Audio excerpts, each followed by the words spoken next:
Thursday, time to talk tunes with our buddy here, Peter Bailey, host of Nightcap on NBCMiami.com.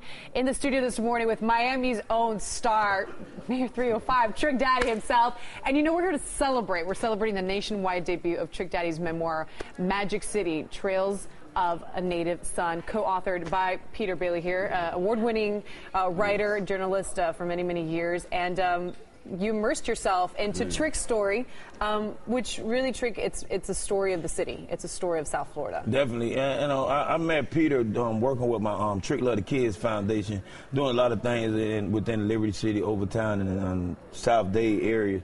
And, you know, Peter, I've read a lot. I read people's articles. Yeah. You know, I'm a fan of literature as well as music.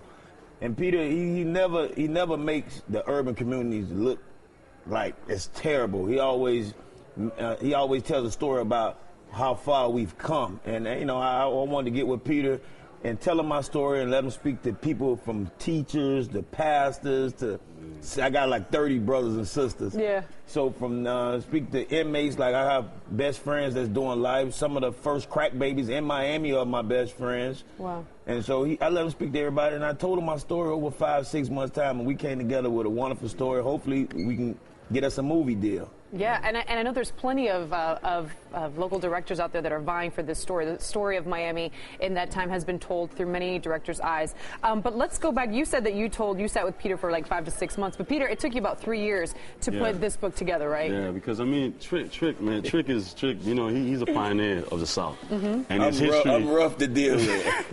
Trick, it's funny because you know we started off this process as a business partner, but now we become brothers in a sense. And he just opened his life to me. And Trick really wanted to say, Peter, look, it's about my life, but I want Miami. You know, he just has a love for the community. He loves his people. He said, Peter, I want this to be the story of Miami. Yeah. So that meant we had to do more research, you know, historical research. The book actually begins in the McDuffie riots.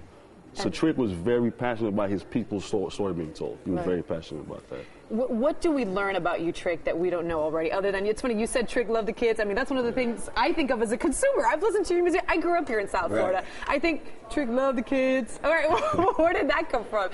You really do love children. I love kids. Cause growing up, my mom got 11. Wow. So you literally have a lot of brothers and sisters. 8 boys and 3 girls. Then my daddy, he's a player. You know what I'm saying? So, you know, everybody know that Charles Pop Young, he's in the double digits as well.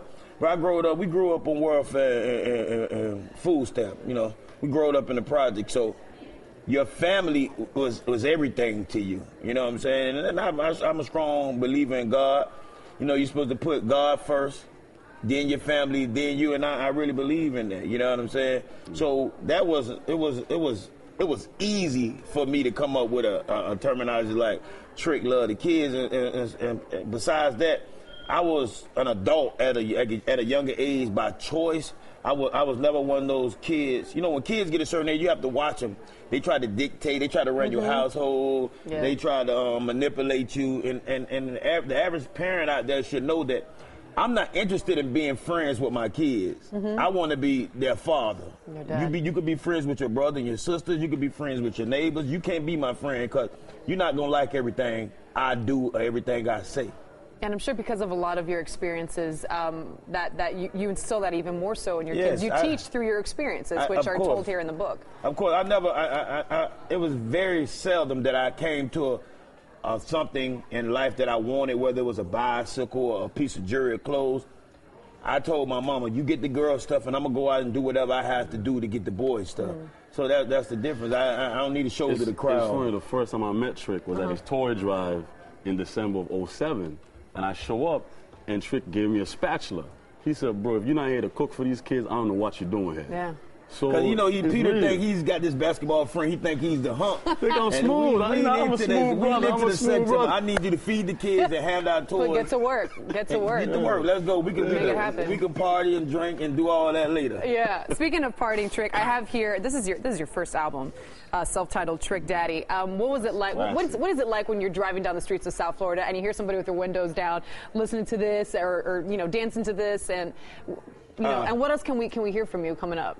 Well, yesterday I hosted 99 Jams, of course, and everybody was calling like, yeah, they playing Trick Daddy. And of course, an average radio station in the program is only playing 21 records in one day span. I'm working on a new album, www.thug.com, too.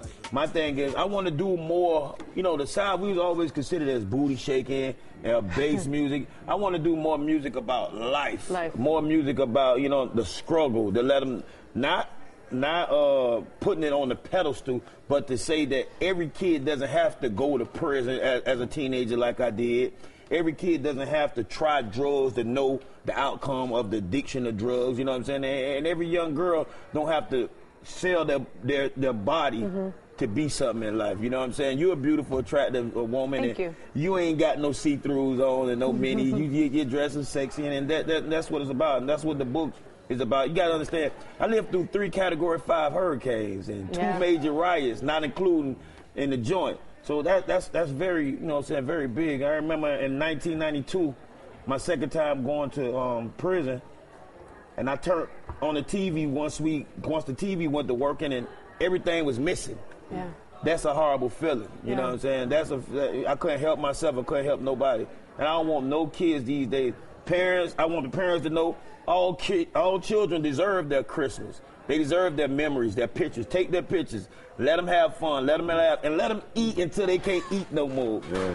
Good stuff. You know, Trick, you have quite a story which is told here through your eyes and Peter Bailey's words. And a new album coming out as well. So look out for all of that really great stuff. You can meet Trick Daddy and Peter Bailey tonight at 7 o'clock right at Pembroke Pines, Barnes and Nobles there. So go check them out, say hi, and we're going to have you back to talk about that new album, Trick Daddy. That'll work. I'm with that. All right.